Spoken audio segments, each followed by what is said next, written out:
donc c'est un télégramme qui circulait, hein, qui voyageait par avion. Et voilà, pour vous donner une idée de combien on a écrit pendant ces 13 ans de guerre, 300 millions d'aérogrammes ont été imprimés. Donc pour une population qui avait 40% d'analphabètes, on a une authentique boulimie d'écriture dans ces 13 années de guerre.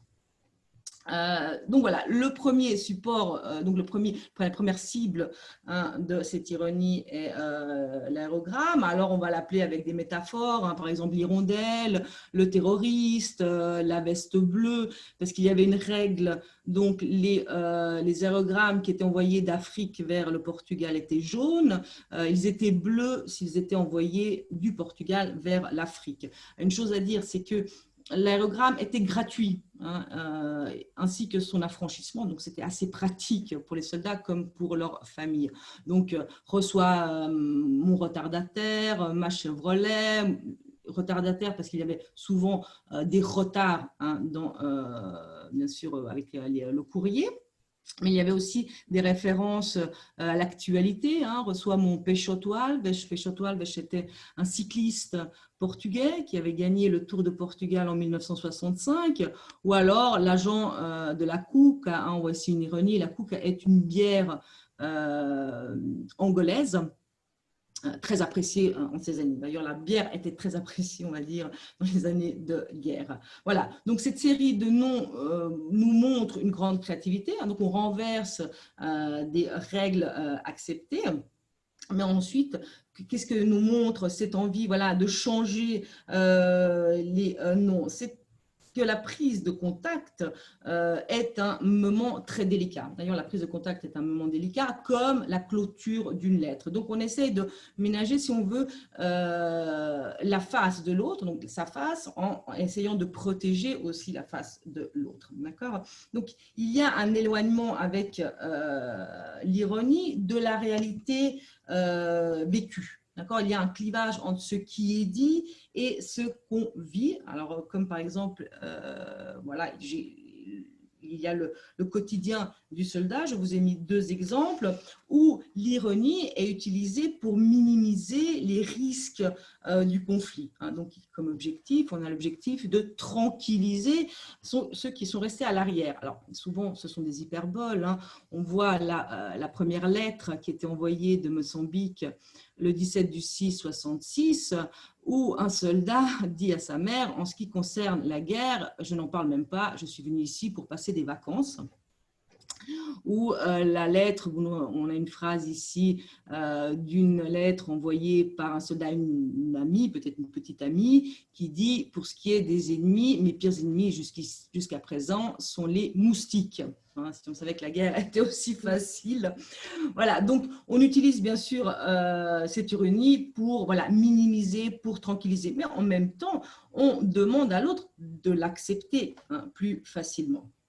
Donc, l'ironie permet de diminuer la prise en charge du locuteur par rapport à son énoncé.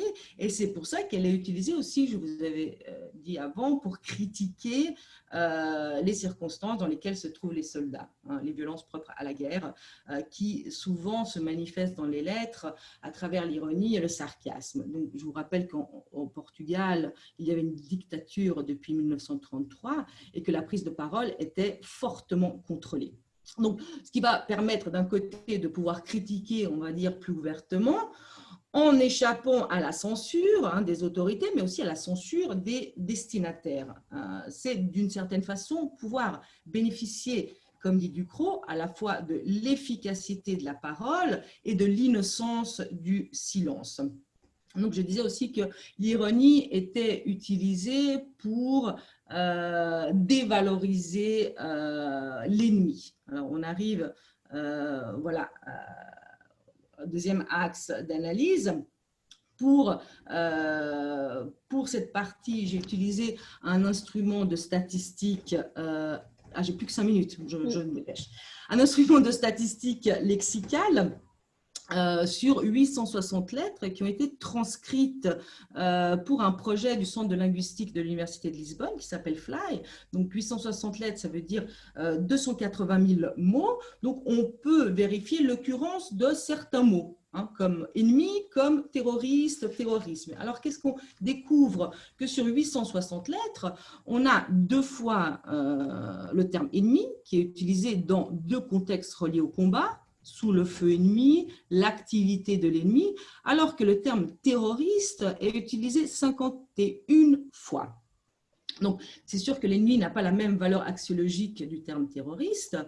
Considérer l'autre en tant qu'ennemi, c'est lui reconnaître une parité en tant qu'adversaire. Le mot terroriste, et on a la diminution, la contraction qui est, tourache, en portugais tourache voulait dire donc terroriste, mobilise un champ lexical qui justifie et qui incite à la suppression de l'ennemi, qui est d'ailleurs un autre élément très délicat de la guerre, c'est de pouvoir accepter la mort de l'autre. Donc, l'élimination de l'ennemi se construit principalement à partir de l'usage de la parole terroriste, qui contient en soi une condamnation totale et incontestable de l'adversaire. D'accord? Donc, c'est, comme dirait Alice Craig-Planck, un argument en soi-même. Et je cite donc cet auteur, « Si argumenter consiste à orienter le raisonnement vers une certaine conclusion, il est clair que certaines dénominations fonctionnent par elles-mêmes dans un univers discursif donné comme des arguments. » Alors bien sûr, le terme terroriste se nourrit de propagande, d'idéologie coloniale, d'éthique militaire qui pose l'infériorité morale et physique de l'autre et qui crée une coupure nette entre eux et nous. Donc là, il y a des cas, je vous ai mis quelques exemples. J'ai lu que vous avez brûlé des camps terroristes, ne les épargnez pas. On a déjà tué des Touraches, des terroristes, et on a les oreilles de Touraches. Donc on peut aussi, à travers le terme terroriste, parler de torture. Donc ce que je voudrais vous dire, c'est qu'on ne tue pas l'ennemi, mais on tue le terroriste. Et Margaret Mead propose une définition de la guerre. La guerre existe si le conflit est organisé, socialement admis, et si le fait de tuer n'est pas considéré comme un meurtre. Donc, le terme terrorisme remplit parfaitement cette fonction. Alors, j'arrive à des conclusions rapidement. L'acceptation de la guerre est le lieu de rencontre des individus engagés dans un échange épistolaire. Donc, pour maintenir un échange épistolaire, il faut arriver à un accord entre les participants.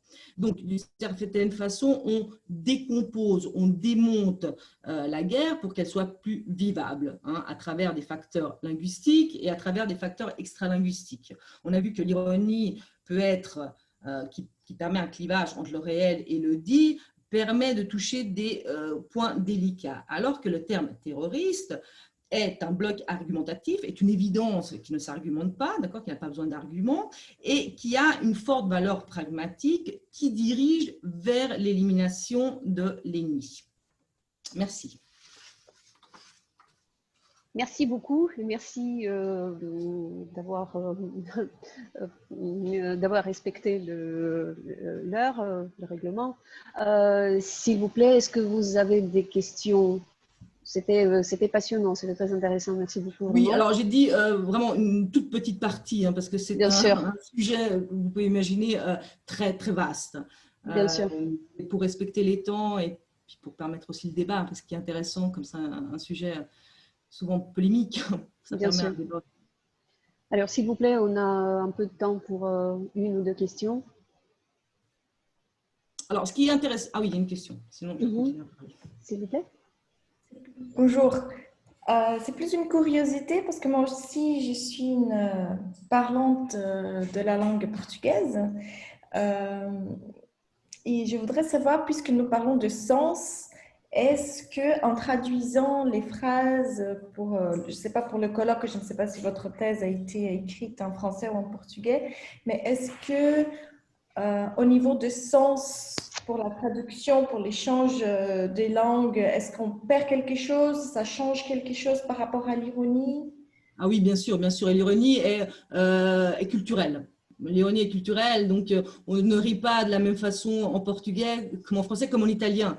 D'ailleurs, moi je suis italienne, donc mon humour est différent du portugais, comme il est différent, et j'imagine aussi du brésilien.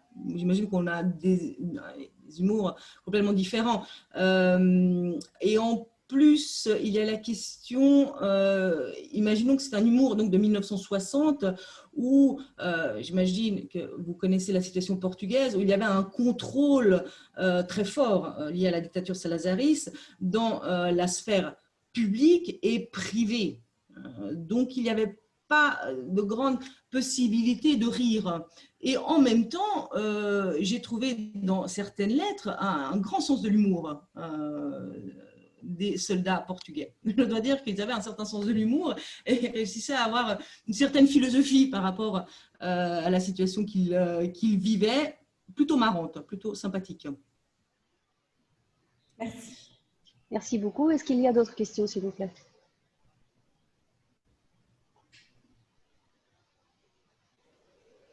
Bon, alors merci infiniment et on va passer à notre deuxième communication.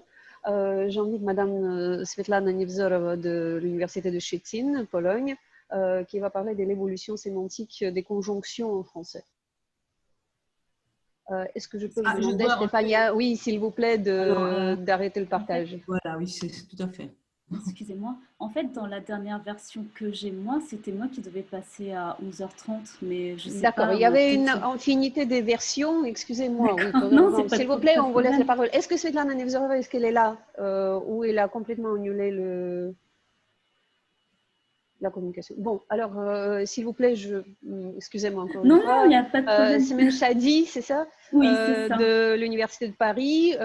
Vous allez nous parler du sens pour les particules. Quel sens pour les particules d'extension? Le cas de sipaki en créole mauricien. Oui. Allez-y, s'il vous plaît, excusez-moi encore. Pas de problème. Bonjour à tous. Donc, je suis Simen Chadi. Je souhaiterais présenter aujourd'hui une ébauche d'études en fait tirée de ma thèse sur la particule d'extension sipaki du créole mauricien. En fait, il faut savoir que dans cette langue, ce type de particule est très peu étudié. Et en fait, ma thèse, elle, portait sur la variabilité de marqueurs discursifs chez des jeunes mauriciens dans une approche sociolinguistique interactionnelle. Et en intégrant sipaki dans mes variables, j'ai fait des recherches sur les particules d'extension et je me suis demandé en fait en quoi cette particule participait de la construction du sens. Je me suis basée notamment sur le sens de base de sipa qui constitue sipaki afin de déterminer son sens. Alors, pour ce qui est des particules d'extension, de façon générale, dans la littérature, il est dit qu'elles apparaissent en fin d'énoncé, qu'elles sont caractérisées par des critères prosodiques, syntaxiques et sémantiques, donc qui viennent du bois. Hein. Elles indiquent aussi que ce qui précède fait partie d'un ensemble plus large auquel se rapporte le discours. Elles servent avec notamment des particules d'amorce à baliser les discours rapportés. Concernant les fonctions discursives, elles font partie du processus interactif puisqu'elles font appel aux connaissances supposées, donc partagées entre les interlocuteurs. Pour ce qui est des données, il s'agit bien sûr de données qui ont été recueillies pour mon étude de base, hein, qui était une étude sociolinguistique interactionnelle chez des jeunes mauriciens. Elle date de 2014. Et il s'agit de 6 heures de conversation auto-enregistrées, semi-authentiques, qui se rapprochent donc d'un parler ordinaire. Il s'agit de jeunes âgés entre 16 et 19 ans, donc les données oui, datent de 2014, et les données sont des conversations bilingues, donc créole, français, et mélangées aussi, comme vous pourrez le voir dans mes exemples. Hein. Ce qu'il faut savoir, c'est que le créole mauricien, je le rappelle, est un créole de base lexicale française. Alors, en ce qui concerne mon approche, eh bien, il s'agit d'une analyse essentiellement qualitative qui s'inscrit une fois de plus dans mon objectif de départ qui était l'analyse des pratiques langagières en interaction et bien sûr avec des dimensions énonciatives et pragmatiques qui se sont ajoutées puisque mes variables étaient des marqueurs discursifs. Alors, j'ai principalement donc effectué un relevé d'occurrence et puis j'ai analysé en fait le sens de base de SIPA, puis de chaque occurrence de SIPAKI, le sens, bon, la position syntaxique et tout. Hein. Et je me suis basée notamment sur des études qui étaient faites sur d'autres particules d'extension. Comme les études à l'île Maurice sont très rares sur ces particules, je me suis basée notamment sur des particules en anglais et en français. Alors, je vais donc commencer par parler de SIPA avant d'aborder SIPACI. J'ai cherché à comprendre le sens en fait de SIPA qui compose SIPACI. Ce sens de base va montrer que les particules d'extension vont conserver une forme d'effet de sens en fait de SIPA tout seul, qui va contredire notamment les études qui disent généralement que ce type de particules perdent une partie de leur sens ou n'ont pas de sens tout simplement. Je m'inscris donc plutôt dans les études plus récentes qui montrent qu'elles acquièrent en fait une autre fonction et gardent une part de leur sens de base, que certains chercheurs vont qualifier de procédural ou instructionnel. Donc ici, on a en fait SIPA qui fonctionne en tant que conjonction de coordination. On a un exemple là, Chris, qui ne sait plus s'il s'agit de trickle-down effect ou trickle-down strategy, et du coup, il utilise SIPA en tant que conjonction de coordination. Et puis, on a SIPA en tant que subordonnant qui introduit ici une question indirecte, un mot pas connu, SIPA elle est français, je ne sais pas si elle est française. J'ai mis les traductions pour vous, après, vous pourrez éventuellement en parler. Alors, dans ces deux exemples, on voit que SIPA propose un choix non exhaustif, souvent accompagné d'une légère montée intonative. Dans ces deux cas, on va avoir cette hésitation, approximation du locuteur, une forme de détachement ou de désengagement face à son énoncé. Et ça, c'est ce qu'on retrouvera notamment par la suite. Alors, SIPA a aussi un sens de marqueur discursif. Par exemple ici, quand il te dit des trucs SIPA trop charmants là, genre, on pourrait traduire par genre, tu ne penses pas que ce truc que tu regardes, SIPA, Games of Thrones, c'est bidon. Là, ça introduit des éléments qui est intéressant parce qu'on peut retrouver des constructions équivalentes avec SIPACI en particules d'extension. Ça veut dire que ça pourrait très bien être, quand il te dit des trucs trop charmants là, SIPACI, le sens serait exactement le même en fait. Enfin, exactement. Voilà. Et puis, dans ces exemples aussi, en tant que marqueur discursif, on a aussi cette forme de distanciation, détachement face au discours. Alors, en tant que, pour SIPACI maintenant, il va marquer, donc, en tant que particule d'extension, SIPACI va marquer le discours apporté. Là, on a un exemple Aurélien qui raconte que son enseignant ne veut pas qu'il porte sa boucle d'oreille dans la cour, et on peut voir 3 discours apportés qui sont marqués à la fin par SIPACI. Lui passer, dire moi, eux, la boucle d'oreille aussi, on retire garçon, me dire monsieur, je ne peux pas retirer maintenant SIPACI, je viens de faire ça SIPACI, dire moi, non, à l'école, on retire SIPACI. Donc, marque la fin du discours apporté, indique que le discours apporté est approximatif ou incomplet, marque aussi une forme de désengagement de l'auditeur face à ce discours apporté qui est direct ici. Ce qui est intéressant, ce qui a été notamment noté par d'autres chercheurs, c'est qu'on a quelque chose d'assez paradoxal parce que la personne utilisant du discours apporté direct marque son discours direct comme étant authentique. Sauf que la particule finale d'extension marque en même temps ce discours comme étant approximatif. Et donc là, ça indique justement, en plus, ici, on a un procédé de stylisation, puisqu'on a un changement de langue. L'introducteur est en créole, le SIPACI est en créole, et le discours apporté direct est en français. Donc, ça montre que, en fait, ce qui est plus important, c'est l'authenticité du discours apporté va importer moins que la présentation de quelques éléments essentiels qui caricaturent en fait la scène, qui permettent à l'interlocuteur de reconstituer en fait la scène de départ, d'accord, et qui se base justement sur les données partagées, sur les connaissances partagées entre les interlocuteurs. À part le discours apporté, SIPACI en tant que particule d'extension va marquer une liste non exhaustive. Donc non exhaustive, une liste incomplète qui reprend aussi cet élément de SIPA en tant que conjonction de coordination qui marque des éléments, un choix non exhaustif entre différents éléments. Donc là, c'est Coralie qui parle à son père et qui lui dit qu'elle aimerait faire un exposé sur la pauvreté, l'enfance, SIPACI. Donc, par exemple, genre, la traduction, encore une fois, on ne sait pas trop exactement par quoi traduire. Donc, on a une dernière apparition, en tout cas dans mon corpus, qui est quelque chose d'assez particulier parce que, d'une part, alors, si on regarde l'exemple, il s'agit de Aurélien, donc, qui explique que quelqu'un s'est moqué de Marie, d'accord, parce que Marie s'était elle-même moquée de cette personne. Et donc, Marie a mis une photo de cette personne de quand il était petit, et donc maintenant, on se moque d'elle. Il prend une qualité Nissa en Marie, il se moque de Marie d'une façon. Marie met une photo quand il était petit, c'est pas qui. Marie a mis une photo de quand il était petit, genre, ben là, prend Nissa, c'est pas mec Kirikou, c'est pas qui. Donc, ils se sont moqués de cette personne, de cette photo en l'appelant Kirikou. Là, c'est le deuxième, enfin le premier Sipaki qui m'intéresse. Une photo quand il était petit Sipaki. Parce que ici, on n'a pas vraiment une liste non exhaustive. Et en même temps, on n'a pas vraiment une approximation. Le locuteur présente ça comme étant approximatif, mais en même temps, c'est ce qui s'est passé. C'est quelqu'un qui a mis la photo de lui. Donc, moi, en tout cas, je l'ai interprété comme aussi une forme de mise en scène du discours.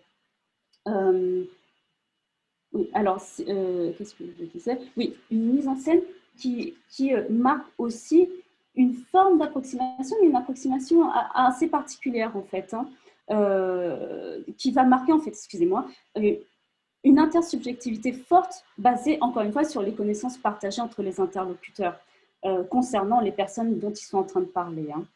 Hein.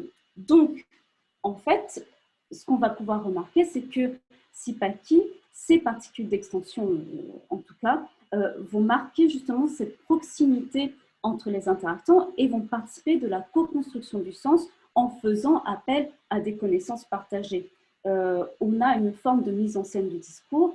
On remarque, comme je le disais tout à l'heure, que le souci du discours détaillé, mais alors que ce soit l'authenticité du discours apporté ou bien l'exhaustivité des éléments présentés importe moins que la présentation de quelques éléments uniquement essentiels qui vont permettre à l'interlocuteur de reconstituer l'ensemble. Voilà. C'est aussi ce qu'on trouve au final pour le cas de SIPA de base, comme je vous disais tout à l'heure.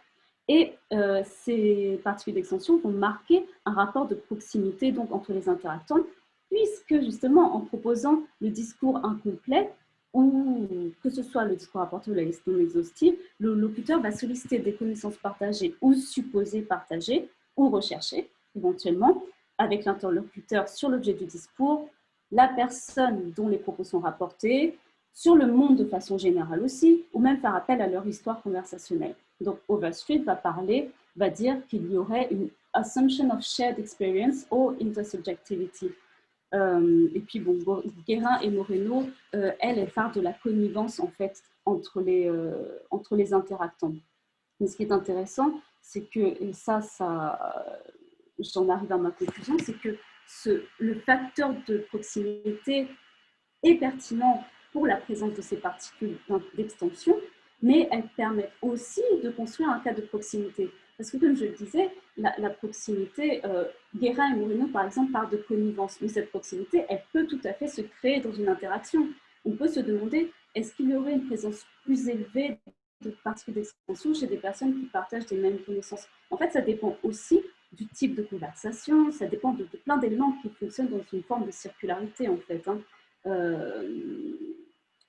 Dépend du type de discours, qui dépend de la relation partagée elle-même. La proximité, en fait, là où je veux en venir, c'est que ce n'est pas une donnée de base, c'est-à-dire qu'on peut très bien être en train de discuter avec quelqu'un et à un moment donné de l'interaction, sur un thème particulier, créer une proximité justement parce qu'on sait que sur ce sujet en particulier, on a des connaissances partagées. Donc, juste parler de connivence ou de proximité, c'est quelque chose qu'il faut réintégrer dans l'interaction en soi. Hein. Et donc, pour conclure complètement, donc, mon étude sur la variabilité de base dans la sociolinguistique interactionnelle montrait que si les facteurs sociaux pouvaient entrer en jeu et être importants pour la présence de certains marqueurs discursifs, les facteurs interactionnels étaient très importants aussi, en fait. Donc, on doit faire une sociolinguistique intégrée et voilà, considérer l'interaction et les facteurs sociaux plus larges. Merci. Merci beaucoup. Merci beaucoup pour cette communication très intéressante. S'il vous plaît, on a du temps pour des questions. S'il vous plaît.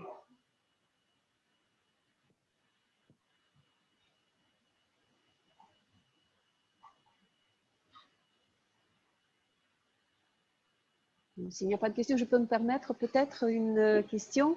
Vous avez dit tout au début que vous ne partagez pas vraiment l'idée qu'un élément se désémantise et puis il ne signifie rien qu'une sorte de tic verbal. Et ça, c'est une excellente idée, justement, parce que moi aussi, je pense qu'il y a, disons, on utilise un peu trop, on applique trop souvent et de façon un peu trop simpliste la théorie de la grammaticalisation. Par contre, votre analyse, elle est plutôt, je dirais presque exclusivement énonciative, c'est-à-dire vous analysez l'intersubjectivité et le rôle de ce particule dans la construction de l'intersubjectivité. Ma question, est-ce que vous avez aussi regardé du côté de la sémantique ? C'est-à-dire que cet élément, s'il ne se désémantise pas, ça veut dire qu'il maintient sa sémantique de base, et qu'en fonction de, par exemple, de la position dans l'énoncé, cette sémantique peut être changée, modifiée. Donc, on assiste à des variations sémantiques et non seulement énonciatives. Merci beaucoup. Oui, alors merci pour votre remarque. C'est vrai que je ne me suis pas penchée dans les approches complètement sémantiques, et c'est quelque chose qui est intéressant, parce que justement ça, j'aimerais bien le développer un peu plus, et je cherchais aussi des conseils ou des idées par ce colloque. Mais oui, alors on a Sipaki qui peut apparaître aussi devant des éléments. Sipaki, il me semble que, non, je ne pense pas l'avoir montré ici, mais en fait, vous avez des cas où il apparaît, voilà, devant des éléments. Et en effet, la différence, c'est que, j'avais un exemple, en fait, ça va apparaître devant des noms. Voilà, ça peut pas, j'ai fait des tests avec, par exemple, ici, quand il te dit des trucs, si pas qui trop charmant là, ça ne marchera pas. Mais par contre, tu ne penses pas que ce truc que tu regardes, si pas qui Games of Thrones, là, ça marche. Donc, en effet, l'idée que j'avais, ce serait éventuellement de vérifier, suivi d'un nom, ça peut fonctionner, mais suivi d'un adjectif ou d'un adverbe, ça ne marcherait pas. Et donc là, en effet, peut-être que côté sémantique, ça pourrait donner des choses intéressantes. Et éventuellement... Est-ce que vous connaissez les textes de Denis Paillard et de Jean-Jacques Frankel sur les marqueurs discursifs, sur les mots de discours? Oui, ça peut peut-être vous intéresser. D'accord, je sais que j'ai lu rapidement, mais d'accord, j'irai voir ça. Je vous remercie. Merci infiniment. Est-ce qu'il y a d'autres questions peut-être? Non. Bon, alors on va passer à une autre intervenante. Comme j'ai compris, Svetlana Nevzorova, elle est avec nous. Oui. Oui, parfait. Alors, on va, mademoiselle Chadi, s'il vous plaît. Oui, merci d'avoir fait le partage. Bonjour. Et Svetlana Nevzorova va nous présenter, de l'Université de Szczecin, de Pologne, va nous présenter sa communication sur l'évolution sémantique des conjonctions en français, s'il vous plaît. Bon, alors ça c'est visible? Oui. Bon. Voilà. Donc, dans la coordination, le lien adversatif occupe une place particulière. Ce type de lien s'oppose à d'autres types de jonctions par tout un ensemble de traits spécifiques, à savoir structure binaire, non-permutation ainsi que restriction lexicale et syntaxique des unités coordonnées, présence quasi régulière d'un terme relationnel entre les éléments conjoints, c'est-à-dire conjonction adversative. En outre, les particularités évoquées se complètent d'autres qui sont propres à la langue à une période déterminée de son évolution historique.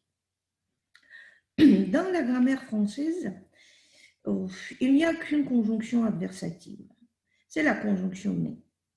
L'emploi d'une unique conjonction adversative dans la langue française moderne constitue sa spécificité par rapport à la plupart des autres langues indo-européennes, où le lien adversatif est assuré par deux conjonctions. Par exemple, si no pero en espagnol, ou bien on peut parler de aber sondern en allemand, no a en russe, ale lech en polonais, etc. Mais reportons-nous à l'histoire du français. En ancien français, tous les linguistes attestent l'utilisation courante de deux conjonctions adversatives, ins, mais. Toutes deux fonctionnent également en français moyen, bien que la zone d'emploi de ins devient plus restreinte. Mais vers la fin du XVIIe siècle, ins passe définitivement hors d'usage. On se pose alors la question, pourquoi cette conjonction si courante dans la langue ancienne a-t-elle disparu? Pour apporter des éléments de réponse à cette question, il semble utile d'examiner les conditions dans lesquelles ce processus a eu lieu. Les informations sur la conjonction ins trouvées dans les sources lexicographiques sont restreintes. Il y a des dictionnaires historiques où cette conjonction adversative n'est point mentionnée. Par exemple, dans le dictionnaire de l'ancienne langue française, ins est traité comme une préposition ou conjonction en valeur temporelle, comme équivalent avant, ou bien au sens avant que. Dans d'autres références, on ne trouve que les notes les plus générales. Ainsi, le dictionnaire du vieux langage français ne possède qu'une brève remarque sur l'équivalence de ins à mais. Le petit dictionnaire de l'ancien français indique que la conjonction ins veut dire plutôt mais. Et le glossaire de la langue d'Eul nous renvoie à ins qui, en tant que conjonction, traduit mais, au contraire, plutôt. Ne semblent non plus suffisantes les données présentées dans les grammaires historiques.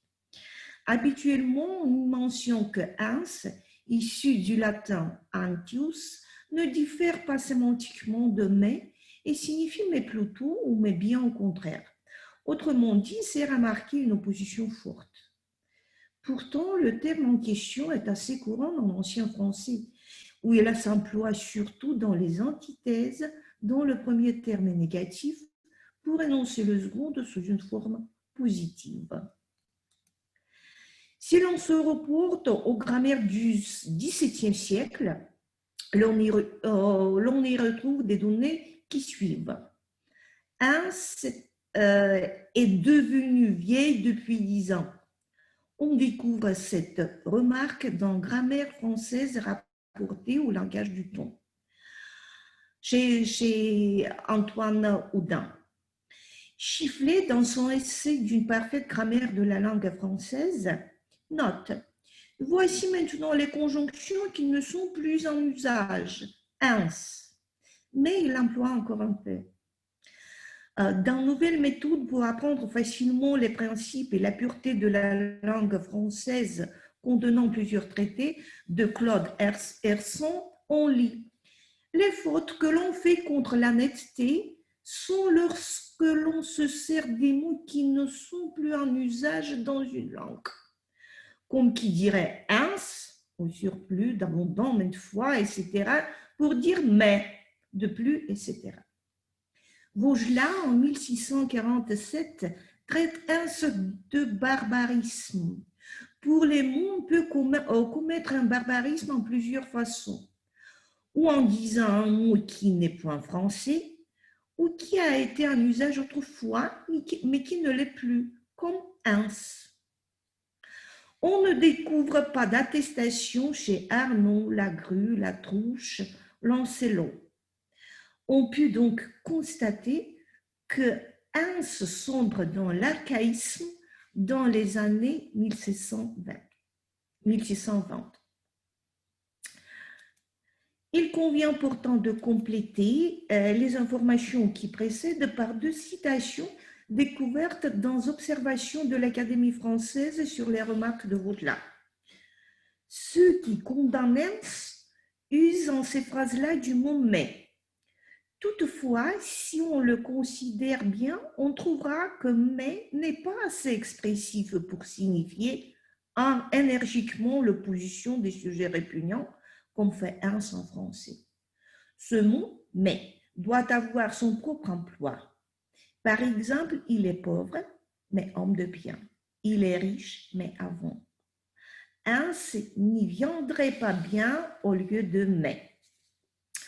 Mais un peu plus loin, on lit: Ans est encore fort proprement mis en usage dans les phrases qui signifient exagération et rehaussement. Par exemple, si quelqu'un dit « un tel est sage », on peut répondre « un très sage ». Le terme « uns » est employé quelquefois à marquer aussi contrariété. Comme il n'est pas civil, un rustique. Il n'est pas bon, un laid. Mais un philosophe emploiera en telle locution, au contraire, plutôt mieux qu'un uns.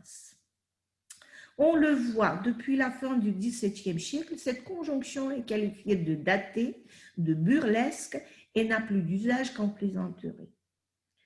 Avant d'aller plus loin, on voudrait préciser que l'on focalise notre attention sur le français moyen, en raison que c'est à partir de cette époque qu'Hans commence à être fortement concurrencé par mais, qui remplace au fur et à mesure cette conjonction dans tous ses emplois. Et cette idée est explicitement présentée dans le trésor de la langue française informatisée. Pour sa part, à partir du moyen français, mais empiétera de plus en plus sur Hans, qu'il finit par supplanter. L'analyse de notre corpus met en évidence que moyen français, Hans ne sert pas du tout à joindre des termes. Dans de nombreux textes de genres différents, mémoires, chroniques, nouvelles, farces, soutiers, moralité, romans en prose, romans en vers, on arrive par à dégager d'exemples qui réfutent totalement cette thèse. On ne peut citer que l'exemple tiré de l'œuvre de Régnier. Donc, cet exemple qui suit, dit non pitié, de compassion. Ce fait nous amène à conclure que 14e, 15e siècle, à l'intérieur de la phrase simple, mais assumait déjà tous les emplois de Hans dans sa fonction conjonctive.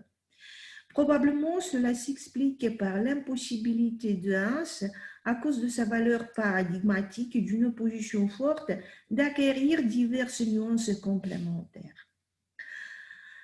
La valeur de Hans s'avère beaucoup plus nette que celle de mais, ce qui rapproche celui-là de la catégorie des adverbes de liaison. La valeur d'opposition forte conditionne également les emplois de Hans au niveau du contexte. Avec cette valeur fondamentale, Hans est particulièrement fréquent dans les antithèses, autrement dit les phrases de tautologie modale. Ce type de construction syntaxique se distingue par le lien sémantique très étroit entre les propositions coordonnées. La seconde position présente à la forme affirmative l'idée déjà exprimée à la forme négative dans la première. Pareille phrase constitue la zone principale des emplois de Hans. Et ici, donc, c'est comme exemple illustré. Donc, Hans, qui coordonne des propositions, peut également introduire l'idée de réfutation ou de rectification-explication. Donc, ce n'est plus un nom Martel, Hans est un diable, il n'a en nulle manière démontré à terre un fils esquiper mère. Donc, ce sont les exemples qui illustrent ces significations que Hans acquiert sous l'influence du contexte et dans ses constructions syntaxiques. La valeur de restriction apparaît dans les cas où Hans se met en relation de subordonnés.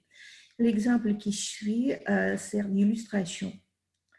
Il est à noter ici que tous les emplois de Hans évoqués plus haut sont possibles à condition que la conjonction en question unisse, premièrement, ou deux propositions dont la première est nécessairement à la forme négative, ou bien deux propositions ayant le même sujet, et ce dernier peut être omis dans la seconde proposition. L'analyse des textes choisis ne permet pas de fixer le fonctionnement de Hans dans les constructions en structure asymétrique, comme c'était le cas de mais par exemple.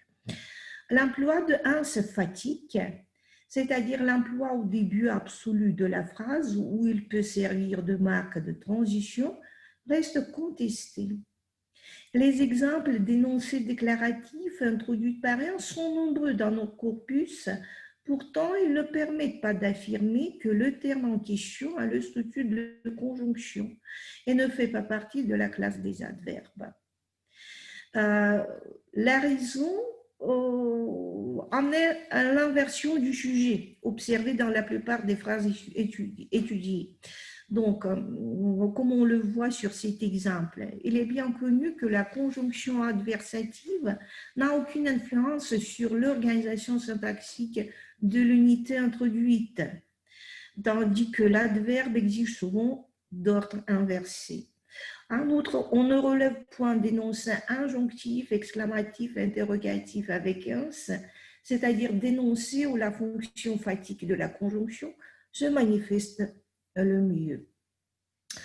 Et maintenant, pour terminer, en guise de conclusion, donc, je voudrais dire que notre étude permet de parler que au XVIIe siècle, Hans sombre dans l'archaïsme. Finalement, inspiré dès 1620, et l'Académie dit en 1694, il est vieux. Au XIVe et XVe siècle, le fonctionnement de Hans est soumis à plusieurs restrictions. Il ne relie en principe que deux propositions, dont la première est forcément à la forme négative.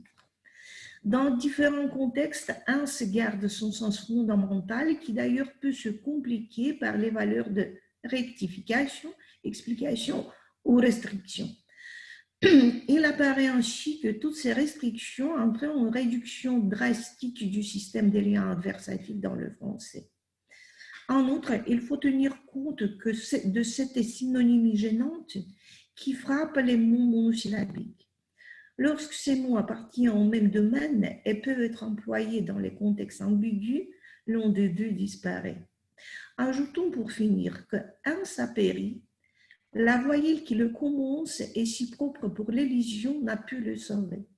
Il a cédé à un autre monosyllabe et qui n'est au plus que son anagramme.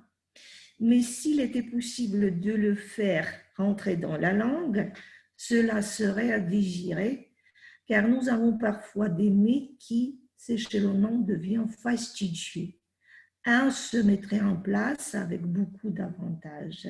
Cette citation est tirée de Trésor de la langue française informatisé. Sur cela, je me permets de terminer et je vous remercie beaucoup pour votre attention.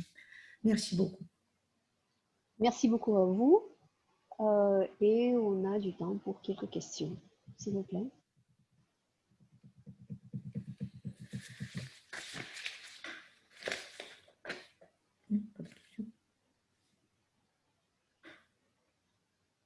C'est vrai que c'est dans la session, dans notre section, c'est la seule communication qui s'inscrit dans un cadre diachronique. Ce n'est pas exactement celui des autres participants, mais peut-être qu'il y a des questions, des remarques. Est-ce que j'ai bien compris que finalement on peut dire que Hans est resté en italien comme Hans? Parce que l'emploi est assez souvent, ça fait penser. Pardon? Qu'en italien, on a une forme Hans qui est. Oui, vous savez, il y a même, c'est peut-être, mais d'autre part, je ne sais pas s'il ne s'agit pas des homophones ou bien des homographes. Bon, mais il y a une remarque bien intéressante que des découvertes dans le dictionnaire des termes du vieux français. Et ça, c'est vraiment, vous savez, on y remarque qu'il existe deux formes Hans. Et l'une des formes, la première forme Hans, elle est traitée comme une forme issue de l'italien Anse. Donc, on dit que ça, c'est vraiment, même dans une entrée, l'entrée commence le mot italien. Voilà ce qui m'a étonnée. Mais juste un peu plus bas, donc un peu plus loin, on cite, on propose d'analyser une autre forme. C'est vraiment la forme Ans qui est traitée avec qui est présentée aux valeurs au sens de contraire parfois avant que plutôt que donc, et au fur et à mesure, même en ce qui concerne l'ancien français, c'est-à-dire le français de 12e, 13e siècle, donc le statut de ins, elle est très contestée. C'est très flou, c'est très imprécise. Parfois, ins est traité ou bien comme un adverbe, parfois elle est traitée dans une catégorie de conjonctions, mais en ce qui concerne en général les grammaires historiques, ou bien les dictionnaires historiques et qui ont trait à l'ancien français, donc, il y a très souvent que, parce que vous savez que le système n'était pas encore stable, le système grammatical, et très souvent cette catégorie, les catégories de conjonction, conjonction de coordination, n'étaient pas dégagées, n'étaient point dégagées. C'est pour cette raison, en ce qui concerne un, s'il y a vraiment beaucoup de doutes, beaucoup d'hésitation et beaucoup de nuances. Des nuances qui concernent son sémantisme, et des nuances qui concernent des doutes, des hésitations qui concernent son statut grammatical. S'il s'agit vraiment d'une conjonction de coordination ou bien s'il s'agit plutôt d'un adverbe. Voilà. Mais oui, dans des dictionnaires, dans le dictionnaire du vieux langue française, donc il existe vraiment de ins, et l'une des formes est traitée comme un mot italien qui comprend un petit. Merci beaucoup. Merci. Est-ce qu'il y a d'autres questions, s'il vous plaît? Bon, alors on va remercier encore une fois notre intervenante et ce sera la dernière communication dans notre section, celle de Renata Ayala de Mello, n'est-ce pas? Est-ce que vous êtes prête? Peut-être pas. Oui, très bien. Alors, le titre de la communication, c'est Construction de sens et effets pathémiques dans l'usage des mots. S'il vous plaît.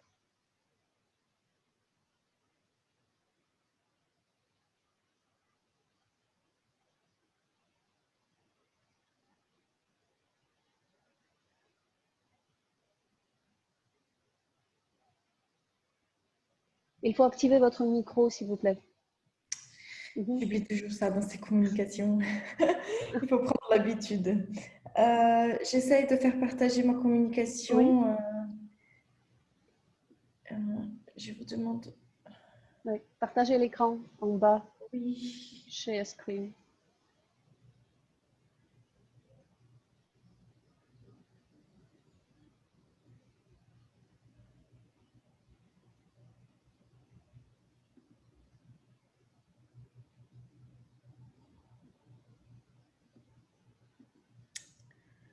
Bon, je n'arrive pas. Il y a un problème de sécurité. Mon ordi, il demande une autorisation et je dois tout... je dois quitter l'appli et tout, donc c'est pas grave. Bon, il n'y a pas de souci. Il n'y a que seulement des petites phrases pour des exemples, mais je vais les lire, donc il n'y a pas de problème. Donc, je vais commencer à chronométrer le temps. Voilà. Bon, bonjour. Je m'excuse de ce petit problème de communication au début de la séance, puisque nous avons 6 heures de décalage horaire depuis Vilnius et ma ville au Brésil. Je me suis rendu compte seulement trop tard que ma communication était à 11 heures chez vous et 5 heures du matin ici. Donc, j'ai demandé de mettre un peu plus tard. Et voilà. Merci de votre compréhension. Donc, ma communication tourne aussi autour de l'analyse du discours et j'utilise aussi des études de Patrick Charodeau, comme notre collègue Stéphania l'a fait. Donc, à travers ce travail, je propose de réfléchir à la manière dont l'usage de certains mots peut construire différents sens et créer des effets pathémiques divers dans le discours. Donc, je pars de cette idée que le sujet énonciateur peut choisir stratégiquement les mots qu'il va utiliser afin de toucher son interlocuteur. Il existe des mots qui, à des degrés divers, ont plus ou moins de chances de persuader, de provoquer un effet pathémique. Donc, pour traiter les émotions, il faut tenir compte du fait que le signe linguistique seul ne garantit pas l'existence de l'émotion, puisque le sens n'est pas pur et simplement dans ce signe. Ainsi, l'émotion se construit à partir des marques énonciatives et pas seulement linguistiques, établies par le contrat communicationnel. Pour mieux élucider ces points de vue théoriques, j'analyse certains passages du procès judiciaire subi par Flaubert au XIXe siècle, en 1857, c'est-à-dire les exposés de son avocat et du ministère public. J'analyse aussi certains passages des lettres de Flaubert écrites à ce moment à des proches afin de raconter son implication dans le procès. Donc, avec l'analyse de certains mots, plus ou moins transparents, je dévoile des éventuelles émotions déclenchées et des sens possibles dans ce discours. Donc, je ne sais pas si vous connaissez l'histoire. Flaubert a été accusé en 1857 d'obscénité, de blasphème pour outrage à la morale publique, religieuse et bonne mœur avec la publication de Madame Bovary. Donc, au regard de l'ensemble du rituel d'un jugement, ce moment spécifique marque les types de gestion interactionnelle des émotions de tous les participants. Donc, on note des fortes émotions dans le procès. Tout au long de ce jugement sont soulevées des questions qui ont un grand attrait émotionnel sur la littérature, l'Église, la médecine, l'adultère et les suicides. Les énonciateurs alors sélectionnent des mots, organisent des thèmes à débattre, organisent les modes discursifs pour convaincre autrui de leur point de vue, pour avoir de l'adhésion et pour provoquer de manière consciente ou non, intentionnelle ou non, des émotions chez les interlocuteurs. Donc, Charaudeau, il divise l'effet patémique à la fois, il dit qu'on produit par l'expression et par la description aussi des états émotionnels. Donc, dans l'expression, nous avons que l'énonciateur peut être à la fois, l'énonciation, pardon, peut être à la fois élocutive et allocutive, car elle vise à produire un effet sur l'interlocuteur. Dans la description, l'énonciateur propose à l'interlocuteur une scène dramatisante capable de produire un tel effet. Il faut prendre en compte aussi, puisqu'on parle aussi dans l'analyse du discours, que tout échange, qu'il faut prendre en compte que tout échange social produit des sens dans le discours, comme les désirs et les intentions des sujets, leur relation d'appartenance à un groupe, l'enjeu des interactions entre ces sujets, aussi les savoirs et les croyances qu'ils partagent, entre autres aspects. Donc, en analysant le procès de Flaubert, on travaille avec aussi des représentations psychosociales et sociodiscoursives. On comprend qu'ils vivent et partagent ces représentations au XIXe siècle, puisque la société régule la vie et les rôles sociaux à sa manière et délimite les identités. Donc, par rapport à la construction de sens, donc ça c'était seulement une petite introduction, par rapport à la construction de sens à travers les effets patémiques dans le procès, je divise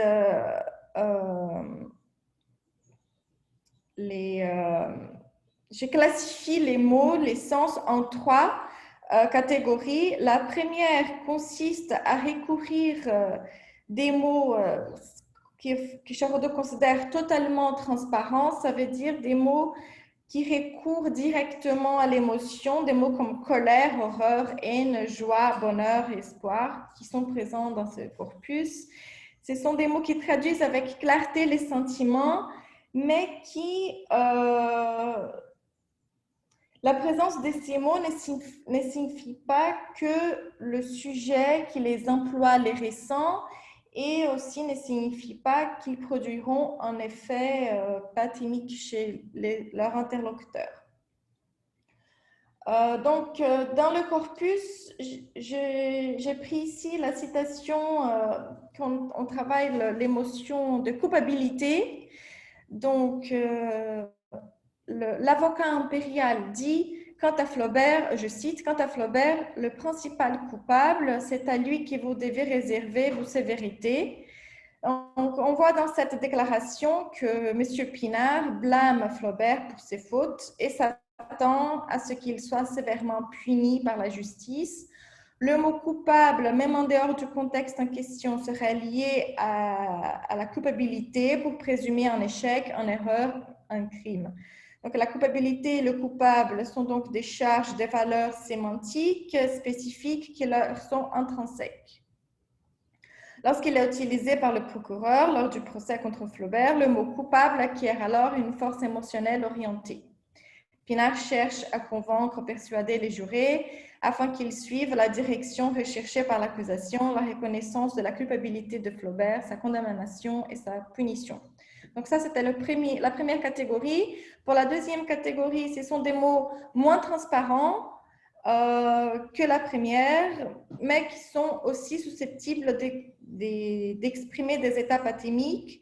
Des mots, par exemple, comme meurtrier, complot, victime, héros, fraternité et travailleur, par exemple. Bien qu'ils ne correspondent pas directement à des sentiments, ils y sont liés. Ils sont des bons candidats à engendrer des pathémies dans une variété de contextes discursifs. Dans l'exemple de notre corpus, je prends un exemple d'une phrase de l'avocat de Flaubert. Donc, avant, j'ai donné un exemple de l'accusation, maintenant de la défense. Alors, je cite, « Monsieur Flaubert n'est pas seulement un grand artiste, mais un homme de cœur, pour avoir, dans les 6 dernières pages, déversé toute l'horreur et les mépris sur la femme et tout l'intérêt sur le mari. » Donc, on voit ici que Sénard construit une phrase avec un fort impact émotionnel, se référant au romancier comme un grand artiste et comme quelqu'un de courageux pour prendre une position morale dans son travail sur les questions vécues par ses personnages. Pour la troisième possibilité, nous avons un groupe de mots non transparents qui ne désignent ni directement ni indirectement des sentiments. Là, j'ai mis comme un exemple le mot balai, par exemple, pour balayer. Donc, ces mots seraient loin d'appartenir à la première ou à la seconde catégorie. Mais nous avons par exemple des expressions en français, vous êtes con comme un balai, vous êtes comme un balai. Donc ceci, il perd ce sens dénoté pour acquérir un sens connoté, métaphorique et peut exprimer des émotions. Comme exemple, dans le corpus, là j'ai pris une phrase de Flaubert dans sa correspondance. Donc je vais le citer. Il dit « je suis flambé ». Donc, le mot « flambé » dans son premier sens, celui du dictionnaire, il n'est pas lié directement à une émotion. Cependant, lorsqu'il est discursivisé dans cette lettre de Flaubert, le mot « flambé » acquiert une force connotative. Il est utilisé comme une métaphore à signifier parmi certaines difficultés qu'il est en difficulté, qu'il a un problème, donc qu'il est pathémisé. De plus, lorsqu'on exprime cette figure rhétorique, on peut également amener l'interlocuteur à des états émotionnels tels que l'inquiétude et la détresse. Pour terminer, on voit que les deux avocats cherchent à sa manière à retrouver des sens possibles du roman. Ils essayent d'imposer une lecture particulière et spécifique. Tous les deux s'impliquent dans le projet créatif de Flaubert. Ils jugent son travail. Ils visent à convaincre les jurés et les rendre complices de leur position. Et bien sûr, les deux ont le même objectif, gagner l'adhésion du jury et du public. Avec cette analyse, on voit aussi on retrouve aussi certains points de vue moraux, éthiques et esthétiques au sujet de Madame Bovary, la fonction de la littérature et la situation de la femme au XIXe siècle. Merci. Merci beaucoup. Merci beaucoup, s'il vous plaît. On a du temps pour quelques questions.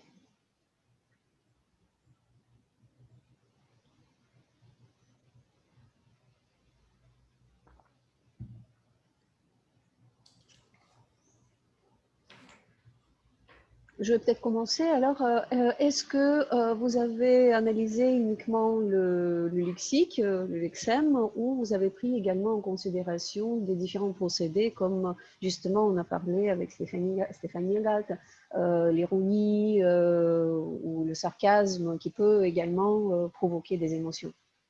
Oui, Et pour ma exprimer thèse des de émotions. doctorat, j'ai pris tout l'ensemble. J'ai eu plus de temps de me dédier. Là, quand on parlait des mots, dans la construction de sens et la présence de mots, j'ai pris seulement les mots pour cette présentation. Mais dans la thèse, oui, je vais plus loin. Je considère aussi d'autres aspects. D'accord, merci. Ouais. Est-ce qu'il y a d'autres questions, s'il vous plaît? Ou des commentaires?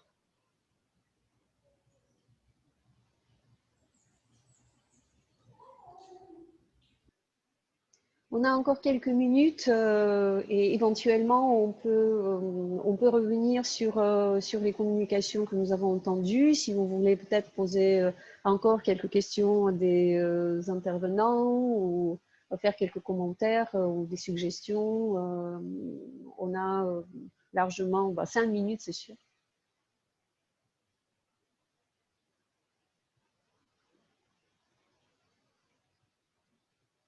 Non? Bon, sinon, alors peut-être qu'on va clore la séance et je vous remercie encore une fois et je vous souhaite une très bonne continuation dans le cadre de ce colloque et puis en dehors de ce colloque aussi, on va rester en contact. Merci beaucoup. Merci. C'était Merci un aussi plaisir. pour l'équipe de l'organisation, pour tout ce boulot de changer tout l'événement qui serait présentiel pour… Merci, ce serait pour les organisations plutôt au Oui, je complément. sais, mais Notre rôle, elle est très faire discrète. le message, s'il vous plaît. Merci beaucoup. Au revoir. Merci, au revoir. Merci, au revoir. Merci.